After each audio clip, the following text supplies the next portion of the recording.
আজি আজি 4 তাৰিখ ৰাতিপুৱা প্ৰায় 9টা মান বজাত আমাৰ গড়চুক থানাত এটা ইনফৰমেশ্যন আহিলে যে পশ্চিম বৰাগাঁও এলপি স্কুলৰ ওচৰত এখন মানে চাহ বা ভাত চাত পোৱা দোকান এখনত মাইকী মানুহ এগৰাকীৰ মৃতদেহ পোৱা গৈছে। তো ইমিডিয়েটলি আমাৰ থানাৰ টিম এটা গ'ল আৰু গৈ পাই ইমিডিয়েটলি আইডেণ্টিফাই কৰিলে, কাৰণ তেওঁ এই মানুহগৰাকীয়ে এইটো অঞ্চলতে কেইবাবছৰ ধৰিও এখন চাহৰ দোকান চলাই আছে।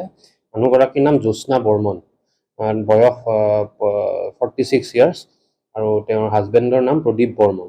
আৰু তেওঁলোক অৰিজিনেলি ৱেষ্ট বেংগলৰ হয়, কিন্তু যোৱা 5-6 বছৰ মানৰ পৰা তাতেই থাকি চাহৰ দোকান দি আছে।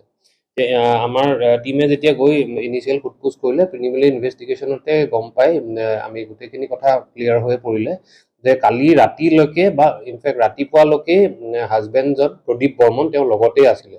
আৰু কালি ৰাতি গধূলি সময়ত ওচৰ চুবুৰীয়া মানুহে বহুত চিঞৰ বাখৰো শুনা পাইছিলে, আৰু এইটো এটা মানে ৰেগুলাৰলি মাৰপিট হৈ থাকে হাজবেণ্ড ৱাইফৰ মাজত, সেইবুলি আমাক জনাব পৰা গ'ল।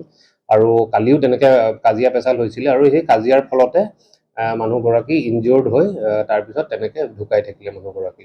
আৰু হাজবেণ্ডজন আছিলে, আৰু ৰাতিপুৱাও তাৰপিছত ওচৰে পাজৰে চাওঁতে হাজবেণ্ডজনকো আমি লগে লগে পায়ে গ'লোঁ। আৰু তাৰপিছত ইমিডিয়েটলি আমাৰ ইনভেষ্টিগেশ্যন ষ্টাৰ্ট হ'লে আমাৰ ফৰেঞ্চিক টিম আহিলে বা CIDৰ টিম আহিলে, আৰু মেজিষ্ট্ৰেটো আহিলে, ইনকুৱেষ্টটো কৰা হ'ল। কিছুমান মানে ইঞ্জুৰি মাৰ্কছ আমি কিছুমান পাইছোঁ, আজি পষ্টমৰ্টেমো হৈ গ'ল। ইতিমধ্যে বডিটো হেণ্ড অভাৰ কৰা হৈছে ফেমিলিৰ লগত।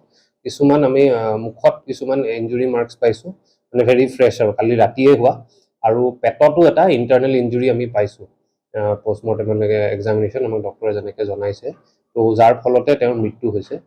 তো এই গোটেইখিনি কাৰণত মানে যোনখিনি আমি চাৰ্কামষ্টেঞ্চিয়েল যোনখিনি আমি আৰু এভিডেঞ্চ পাইছোঁ, সেইখিনিৰ বেচিছতে আমি এটা কেছ এটা ৰেজিষ্টাৰ কৰিম। আৰু মানুহজনক ইতিমধ্যে আমি কৰায়ত্ব কৰিছোঁৱে, আৰু এইটো মষ্টলি পাৰিবাৰিক মানে কাজিয়া পেচালৰ কাৰণে এটা ঘটনা।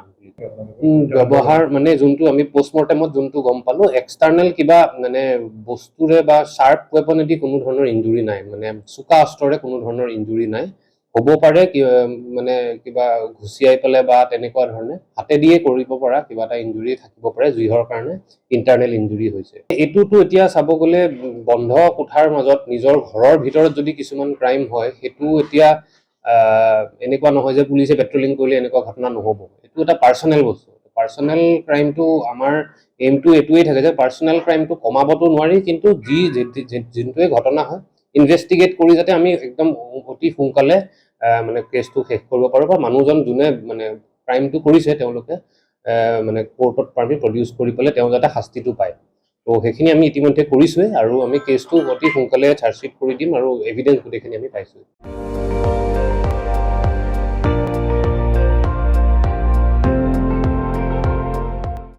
আপুনি চাই আছে ND24, সৰ্বশ্ৰেষ্ঠ নহয় সৰ্বোত্তমৰ দৌৰত।